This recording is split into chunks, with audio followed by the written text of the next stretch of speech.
Gentlemen, welcome to Colombia. The locals call this place La Combia, the crazy country, and craziness is exactly what we're up against. You may recall that our Cuban playmate had backing from one of the Colombian cartels. Well, it seems that the cartel isn't happy with the way things turned out in Havana, and they're flexing their muscles on the mainland. They've annexed a few other cartels and joined forces with one of the large rebel groups in the southern part of the country, and as a result, all hell has broken loose. There's a three-cornered fight going on between rebels, paramilitaries, and the government, and it's spilling over the borders into Ecuador and Peru. As a result, there's been a joint request from the regional governments for UN peacekeeping forces to come in and stabilize things, at least in the major civilian population areas. That's what everyone else on this mission gets to do. We, however, get a better assignment. Our target is the MFLC, the Movimiento de las Fuerzas Libres Colombianas, which is what the group bankrolling the Cuban operation is calling itself these days. They're the head of the snake, and we get to chop it off. Once the leadership structure of the MFLC is destroyed, HQ is betting that things will settle back down in a hurry. That's the long-term goal. The short term is a bit less complicated. We've got a team of archaeologists in the Alta Magdalena region who refused to evacuate when the fighting spilled up that way. A team of Belgian peacekeepers went in to pull them out and promptly got ambushed. The survivors were taken prisoner, and we won them back. The good news is that we've located the MFLC encampment where the survivors were taken. Your goal is to neutralize that rebel camp, then find and liberate the prisoners. Be careful, though. The encampment backs up on a massive cave system, and we don't know how many fighters they've got holed up in there.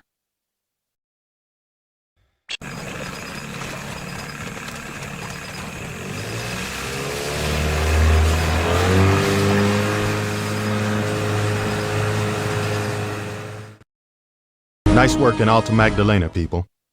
Now we need you to take on another tough job. The rebels have gotten their hands on a rail line leading down to the Cienega Grande. The MFLC's mounting a major offensive in that region, and this is their major supply conduit. They're running fuel, guns, and ammunition along that rail line, and that means we're going to have to take it out. The Colombian government isn't happy about this. They'd prefer to have an infrastructure left when all the shooting is over. But if we don't shut off the flow of guns to the rebels there, the government may not have a country left to worry about. You're going to be inserted in the lowlands, near a rebel base that sits right on the tracks.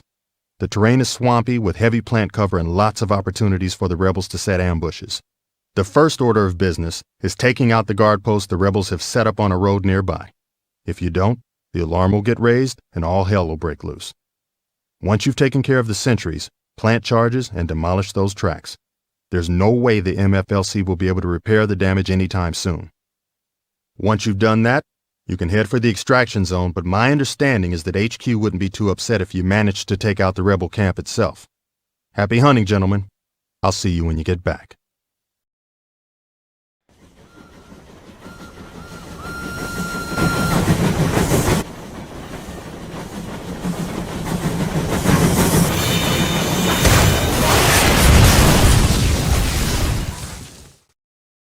That was a nice piece of work you did. You've turned off the pipeline feeding weapons into the north of the country. Now it's time to squeeze out the last few drops. Unmanned reconnaissance aircraft have pinpointed a railroad station on the fringes of the Tatacoa Desert region as something we need to be taking a look at. That's a part of the country where the rebels have been making significant inroads lately, and Command thinks it's a good idea to start rolling them back. Our offensive starts with that railway station, and it starts with you. We've got good intelligence suggesting that a train full of weapons for MFLC fighters in the Magdalena Valley will be putting in at that station for offloading.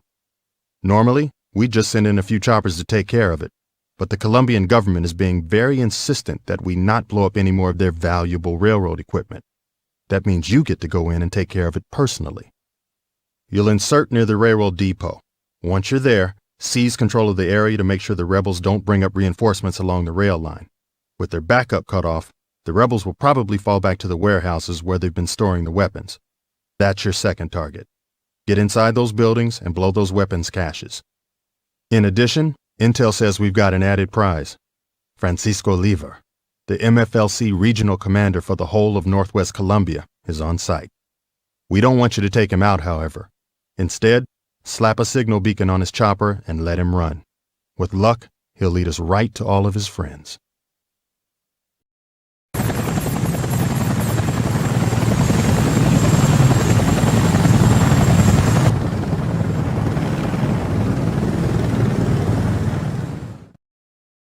There's no such thing as a simple operation anymore.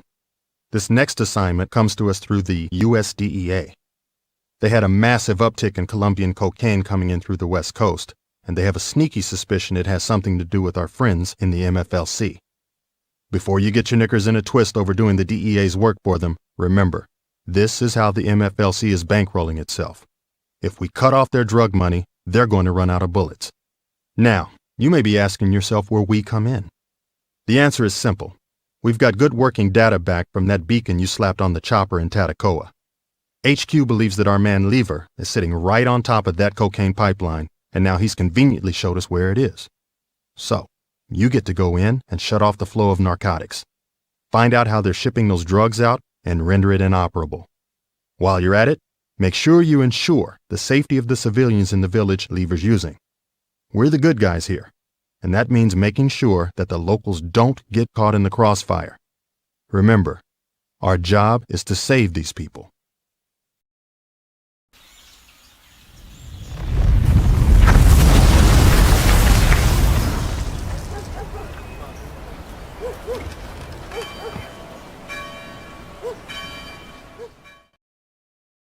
Here's the situation. An unmanned Recon flight has brought back some interesting images of a deserted harbor about 50 clicks south of El Valle. It looks like the MFLC's been using it as an entry point for weapon shipments. Drugs go out, guns come back in, and the fight continues. We've shut off the outflow of drugs, now it's time to cut off the weapons coming in. You'll be inserting by raft just down the coast from the harbor and making your way there on foot. The site is choked with sunken wrecks and abandoned buildings, which makes it a heaven for snipers. You'll also need to clear off the decks of the boats in the harbor. That's where the bulk of the enemy strength seems to be located. Just make sure your approach is slow and careful, or you're liable to get cut up quickly. Once you've gotten inside the compound, find the transport containers and rig them to blow. We don't want there to be anything useful left on the ground once you're done. Your last objective is probably going to be the hardest. One of the boats the Recon plane spotted near the harbor was ID'd as belonging to Marco Abreu, one of the MFLC's top men. If he's still there, and we haven't seen any evidence to indicate he's left, then nab him. If we can get him to answer some questions, this whole thing may get wrapped up a lot sooner than anyone dreamed of.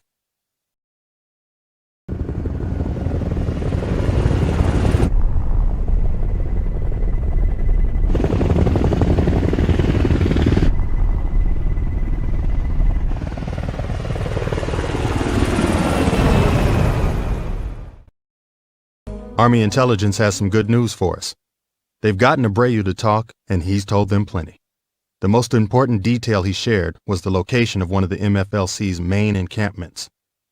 Ultimately, we'll be taking the site out with airstrikes, but at the moment, it's too risky to do so.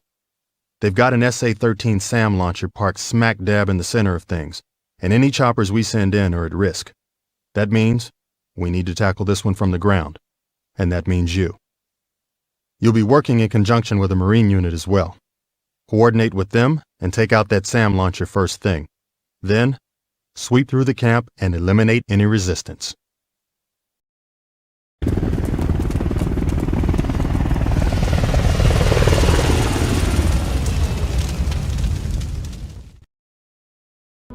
I have good news and bad news to report. The good news is that the MFLC is falling back pretty much anywhere we push them. The bad news is that we know they still have prisoners, and there's a real worry at HQ that they'll kill the captives rather than let them be liberated. We're going to take that choice out of their hands. Abreu's given us the location of the prison where most of the captives are being held, and you get to go in and get them out. We're going to drop you in a chopper right in their laps, and when that bird hits the ground, you'll be under fire. Secure your insertion zone as quickly as you can. We'll have troops following up behind you, and we'll need a place for them to come in. But don't wait for backup. Once the attack starts, those prisoners aren't safe, so you'll need to find them as quickly as possible. Along the way, find the prison's armory and destroy its contents. Remember, this is a surgical strike. Let the men coming in behind you worry about the heavy lifting. Just take out that armory, find the prisoners, and get out. Someone else will do the cleanup.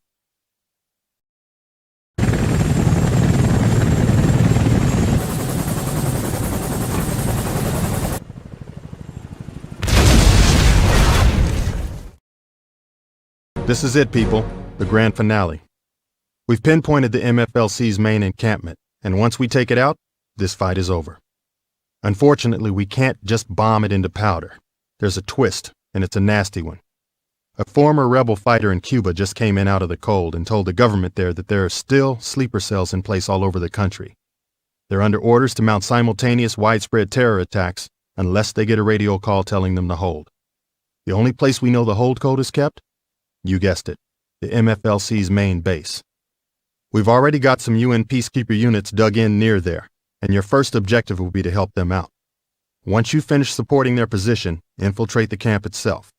You'll be looking for two things at first: intel documents with the stop code for the sleeper cells, and the code that will let you read them. Your last set of objectives is the most important one, and they involve the base's radio tower. Find it, secure it, and get to the communication center so you can send out that hold code. There's always a rebel officer on duty at the comm center, and you'll need to keep him alive to send the signal for you. Once the signal's sent, you can blow the place to flinders, but make sure you send the stop code first. Otherwise, a lot of people are going to die, and all of the good work we did in Cuba will be undone. Good luck.